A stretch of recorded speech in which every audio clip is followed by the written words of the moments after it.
stepping on the beach. You gotta do it right. He's both feet. I can't do Stepping on the beach, okay. Stepping on the beach, boop, boop, boop, boop. Yeah, like that. Yeah, exactly. Step on the beach. Are you ready? Let's do this.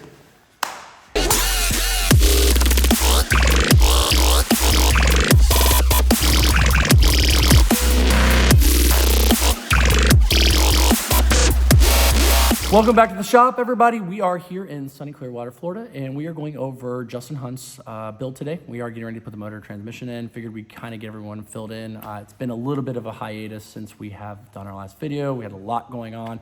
Still getting fully set up in the new shop, but we're going to primarily go over his transmission, the F40 conversion. There's a lot of gatekeeping on that conversion, so we're going to go ahead and go over some of the do's and don'ts of that, go over his top mount turbo build, kind of what power numbers we're expected to get out of that, and kind of go over the whole build as a whole as we get the motor put back in. Everyone, you know me as Snail or Cody, and I've got Ryan / AKA Ron. So gonna do a quick recap inside before we put the motor and transmission in. As you can see, Ryan's on there checking one of the kick panels, make sure that's in place. But we have our in-house made Viggen leather boot. This is made from real leather from Viggen seats. So that's something Justin opted for as well. But you do have to do a little bit of custom trimming and modifications. Now, mind you, we don't do any trimming to the actual hard plastic itself, but to allow, as you can see, that mechanism when you go up on the right, it actually wants to come up. This standard plastic, you cannot do that. So you do have to modify this plastic or make a custom one. So what we'll end up doing is we'll more or less secure this down to allow this function. Now, when the shift boot's over top of it, you're not going to see that function, obviously, once that's on and in place. But more or less, when you do that, that'll be underneath here where you won't see it. So that is something that you will have to address. Now, with the lock mechanism here, you do have to cut that section off. That does bolt underneath this. This, ironically, does bolt straight in, which we briefly talked about in the last video. But I just want to do a quick recap of that show. That is something you will have to modify, is this section for the shift lever there. We actually have a different valve cover on here. This is solely just to keep the motor safe. So this is actually off of B202. Now, this is not his cover that's going on. We only have this for when the motor goes in, so we don't injure the powder coating on his valve cover and the turbo. So once we have the motor and transmission in place and in, we will be getting his valve cover and the turbo. You'll see that in the next video with it running. Those last few little what I would say pretty parts, or the glamorous parts, will actually go on. Now, as you can see, the motor head, all that's been redone. We do, obviously, anytime we do a motor build, unless a customer requests not to, which we wouldn't warranty at that point, we do new valves, exhaust valves. There was a light porting where all the factory defects and a little heavier porting on the exhaust side. So we did have the head slightly ported. We did that in-house. The actual head being machined, we have those machined outsourced through a company here locally. The block, obviously fully redone. We do have forged pistons, forged rods, the whole bottom end completely ready to take a copious amounts of power. Typically, the stock rods can get upwards of 400 or 500 brake horsepower very easily. We have seen a few of those fail. It's not very common, but they do occasionally bend.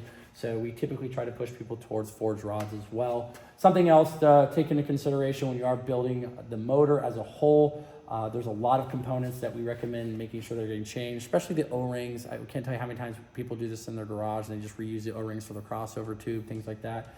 Every component that is in the motor, replace it. There's no point reusing anything. With 90% of the H-Series motors that leave here, and I think this is right 100, 101. I think we're close to about 104 H-Series builds now. We just crossed over 100. This being pretty much right there with the 100th build. That being said, we do balance shafts deletes on everything. So 90% of the cars that leave get balance shafts. I can't tell you how many times we'll actually have customers that'll ask to keep it. There really is no point. So if you guys are familiar in Europe, I know you guys know this, but most people in America don't realize there was what was called a Saab B206. The Saab B206 actually is an H-Series motor that came from the factory without actual balance shafts in it, kind of the Holy Grail motor.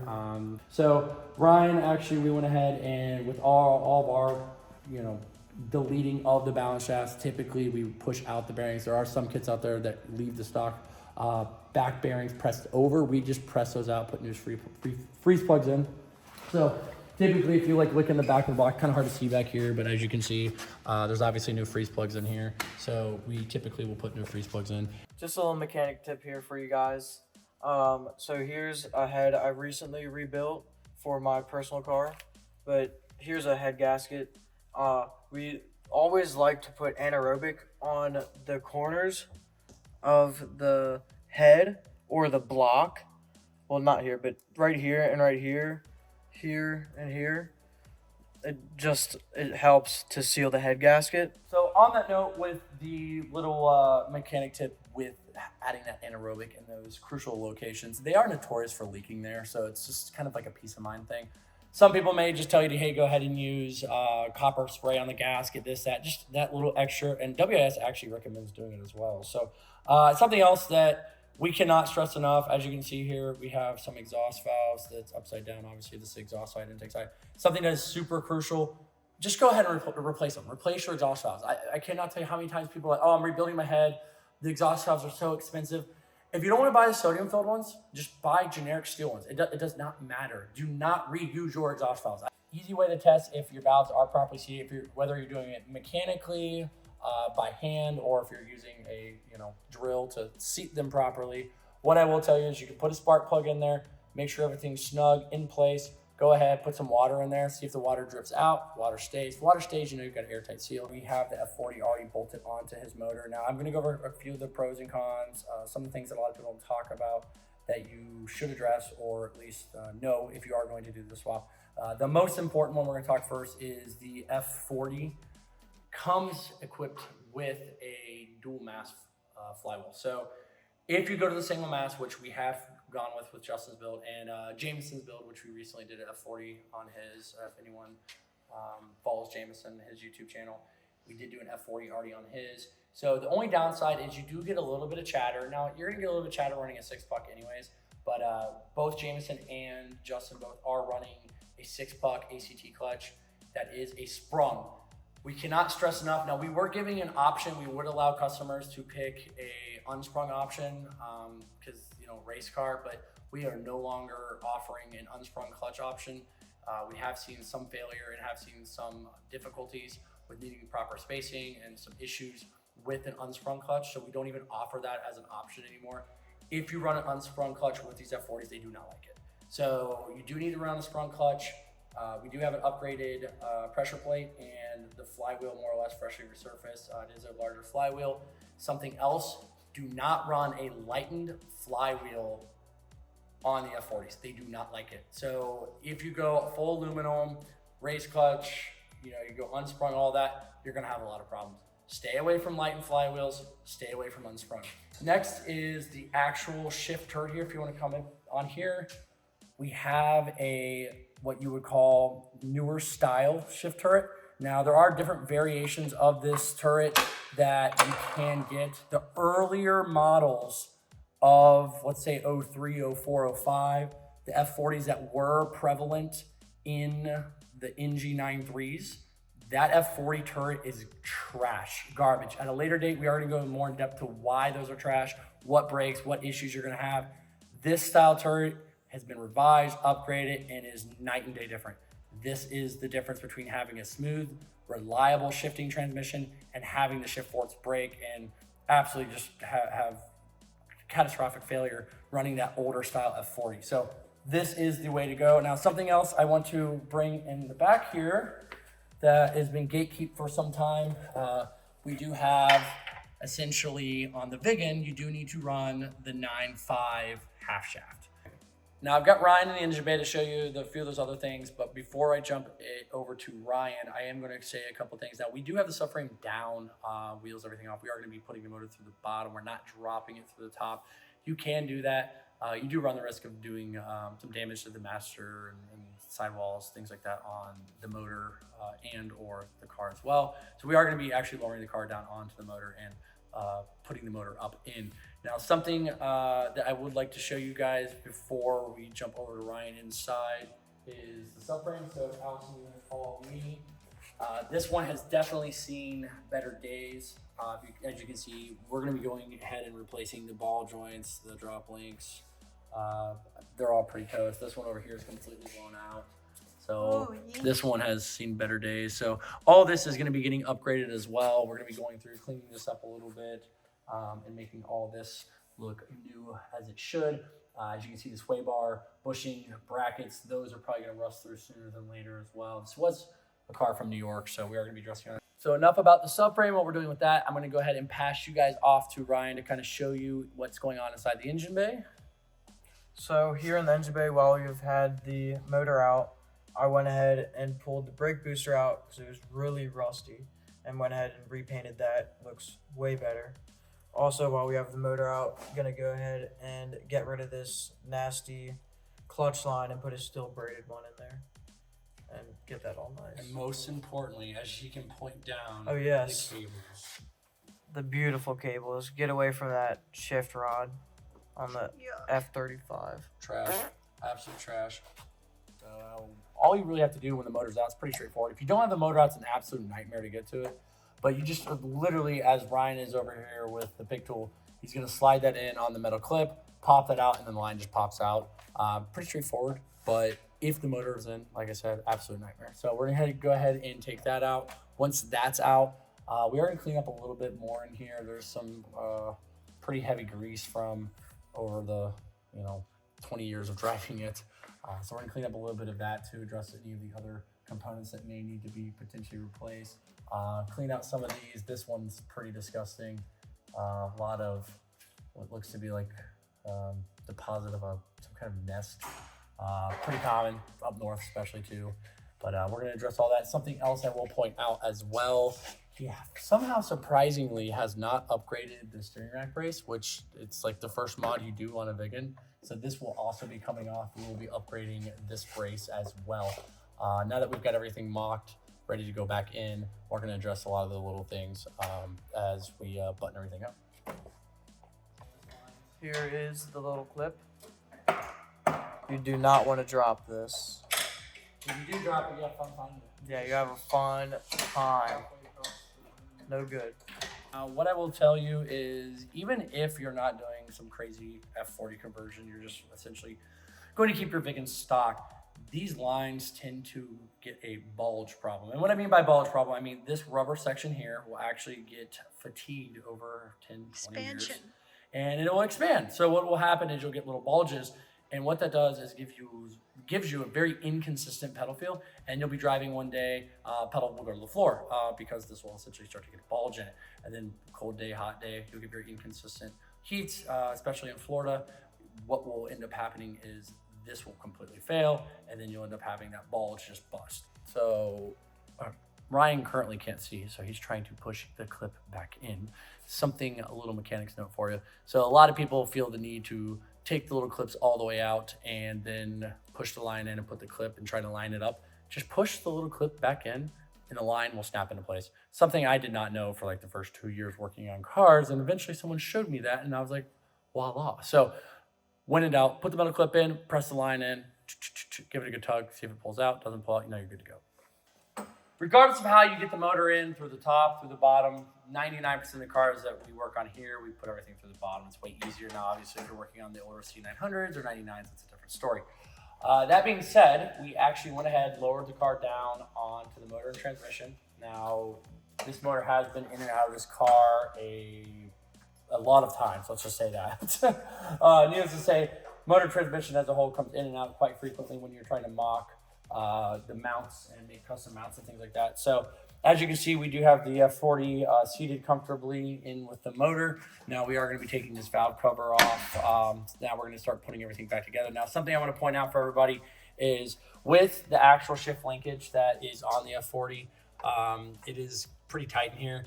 Now we do have to lightly trim a section of this bracket, so that does get trimmed off. We did clean that up. We are cleaning a lot of the engine bay components up, so a lot of these brackets were pretty rusty over here on the right. Both of those are gone. All that is gone. Now, typically when you are doing an F40 conversion on an OG93, you have three options with the AC lines. Either A, you can make a custom line, B, you can modify the stock line as best as possible. It doesn't always go well. We originally were trying to do that with this. The line just got so, I guess you would say, mangled that it got to the point that it was just unrealistic. So by removing the stock line, we are going to be making a custom AC line. Now, the last time we did this on an OG93, the car did not have AC. If you are going to be doing this yourself, I recommend just deleting the AC. However, if you are mechanically inclined and seasoned, you can make a custom AC line. It is not cheap doing so, but you can go that route. With us, we were able to leave one AC line in place. As you can see, we do have the one that is still running here down alongside. We also have the power steering here. Now, this is a very tight fit, so we are going to have to make sure this stays snug, secure, because if the shifter linkage comes in contact, you will see that rub. So we're going to make sure that's tight up against the wall so there's no rubbing there. So we are going to have to kind of lightly push that to the side. Now, if you decide to tweak your AC line and not delete it or remove it, you will have to essentially relocate your battery. The only way is to tweak it up over where the battery would normally sit. That's what we were originally doing. We talked with Justin. That's kind of the route we originally wanted. But after kind of dealing with some of the BS with trying to tweak the line, it just got to the point that it would just made it didn't make any more sense to do that versus running a custom line. So with the custom mounts, now with the 9.5s, for a lot of people out there that are doing this or wanting to do this, if you're not shipping it to us, there's not too many other shops that are doing this currently in the United States. I don't think there's anyone else for that matter. When we are doing this in the 9.5, it's a lot easier. So if you are someone that is wanting to do this, it is something that a semi-seasoned professional could probably get away with in a 9.5 on a Viggen. If you don't know how to weld, don't know how to essentially do a lot of math and measuring, do not do this. Not easy. So if you come down here below, we do still have the stock OG93 mount that we're essentially utilizing. We did modify that mount pretty heavily. That's all custom from here back. Now, we originally were going to go on the top. The last OG93 we did, we actually did the mount on the top, relocated the battery. We wanted to be able to leave the frame of the car unmolested so that if for some reason you wanted to opt back to the 5-speed and get away from the F40, it's all still, plug and play. Now, as you can see in here too, it is pretty tight. This all does clear. I mean, this is very tight clearance. So if you were to do this yourself, you are going to want to probably tap this back ever so slightly. That way it gives you a little bit more room when you're doing your custom mounts. With us, we were literally millimeters away from this. Now we are going to tweak this mount if need be. We did allow this mount some play back and forth this way. So if we need to adjust that, we can do that. And this will allow this motor as well to shimmy side to side a few millimeters as well. Now on the back mount, if you look all the way in the back, that is more or less pretty custom as well. It's kind of hard to see, but essentially all that is a custom mount. That's all made out of stainless as well. Honestly, over-engineered. We probably put way too much time and way too much material on it, but rather have way too much material than not enough. Now we are going to be taking that design that we made there and making that a billet CNC so that we can essentially sell kits for anyone else that's interested in doing that. But you will have to make a custom rear mount and a custom side mount if you want to do this. Now on the 9.5, the rear mount, you can actually use GM parts bin.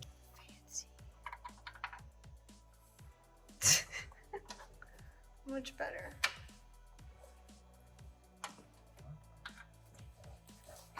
No crust allowed. So something else, real quick, you will also need to adjust the firewall side. And what I mean by that is on the firewall, there is a hole for the shaft originally. You will need to cut about 2 inches approximately to the left or to the driver's side to allow those cables that extra amount of room to bolt up on the stock mount on the F40. If you don't do that, they will not be, they don't stretch. So you're kind of screwed and you screw up your linkage too. So with that being said, we did have to trim about 2 inches. Now that that is accomplished, we're able to actually shift now with the F40 here. So we have all of our gears. So being a 6-speed now, there Extra they are, gear in the Viggen. reverse.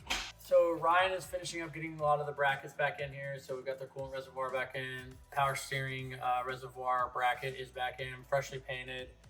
We kind of went down and stripped a lot of the rusty stuff off. By no means Was the engine bay perfect? I'll be honest, you know, with these cars that are 20 plus years old, a lot of them have rust on them, surface rust. Now, if you want to take everything out and respray, which sometimes we do get customers ask that. We have a customer coming from Washington that's asking us to actually do a respray on the engine bay. It's something we can help you guys out with if you ship your cars to us. It's not super common, but a lot of times we'll go in and clean a lot of the rust out. So Ryan's going to keep finishing putting, what else you got? That's pretty much everything. Oh, then the battery tray, I guess, which we gotta still finish cleaning that up. We're still cleaning. But so we're gonna get the power steering reservoir actually in.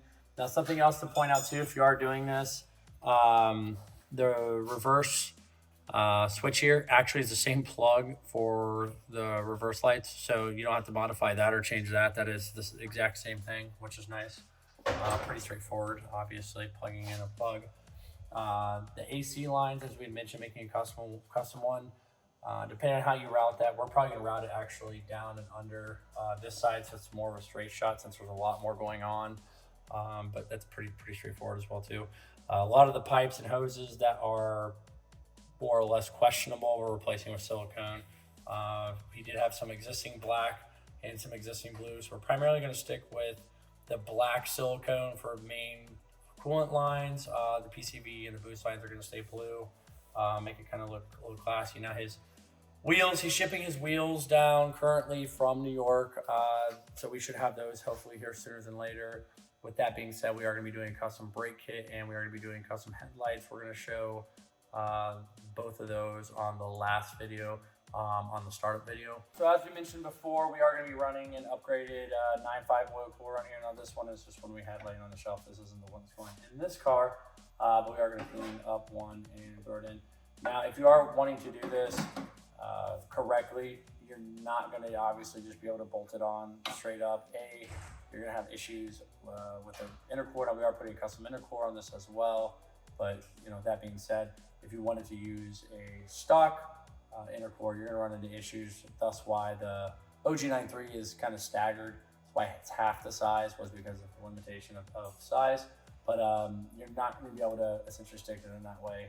So this is the option that you're given, is to bring it in down a little lower, have it sit like this. However, that puts the brackets on the wrong direction if you're going to use the oil lines going up and over. So what you will have to do is either weld custom brackets on these themselves, flip it upside down and bring it down a little bit further, which will work. But once again, you're going to run into a line issue. So you kind of have to get a little creative if you want to run these.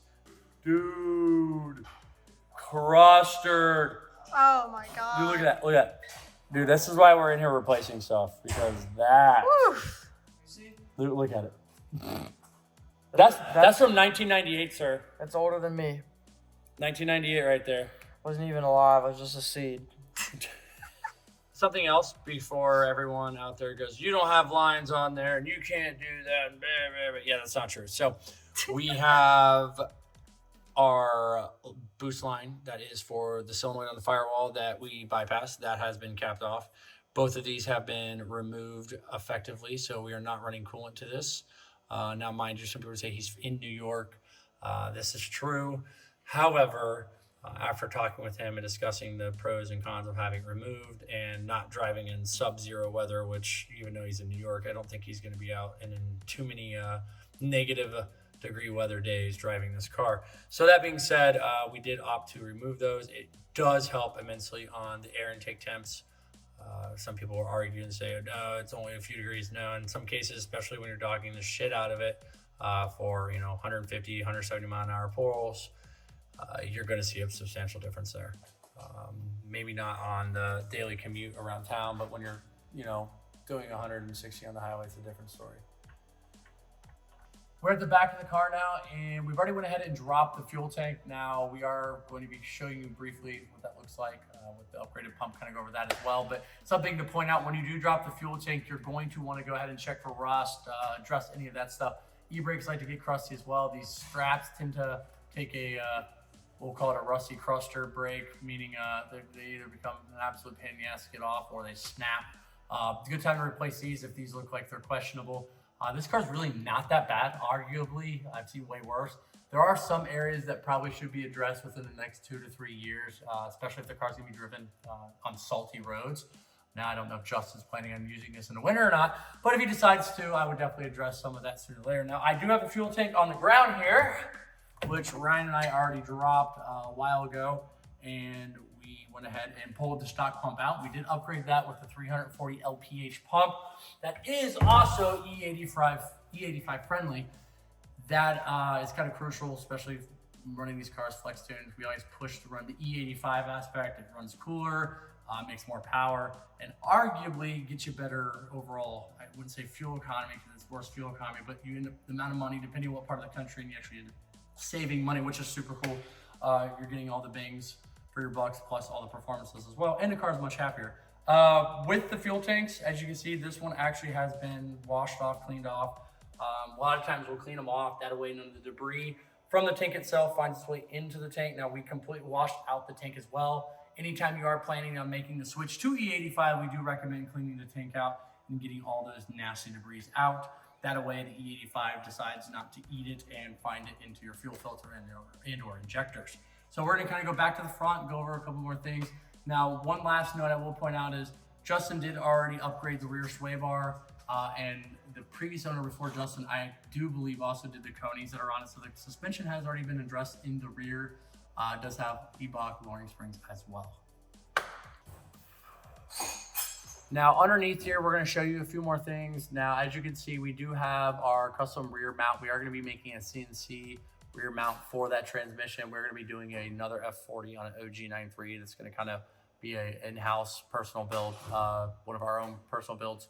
And we're going to be doing a CNC bracket for future F40 OG93 swaps. So we're going to have that. Now, this one was made out of stainless steel, very over-engineered, just kind of over-engineered it for weight, but it is what it is. So if you look here, you can actually see how the transmission is flush, more or less, with the subframe. So that's what you're going to be looking for if you are going to be doing this yourself, how this is flush. And as we mentioned before, we do have that 9.5 half shaft off on here as well. So that is from a 9.5. Now, on this side, you will reutilize the stock axle. This does work. It's stock location, no issues there. Now, as you can see, we have the control arm and all of that off. We're replacing those. Something you should definitely check is check your sway bar bushings, your drop links, tie rod ends, all of that. Now, we did take Justin's more or less hub / strut assembly off, cleaned it up. It was really rusty, so we went ahead and repainted that, make that a little bit nicer.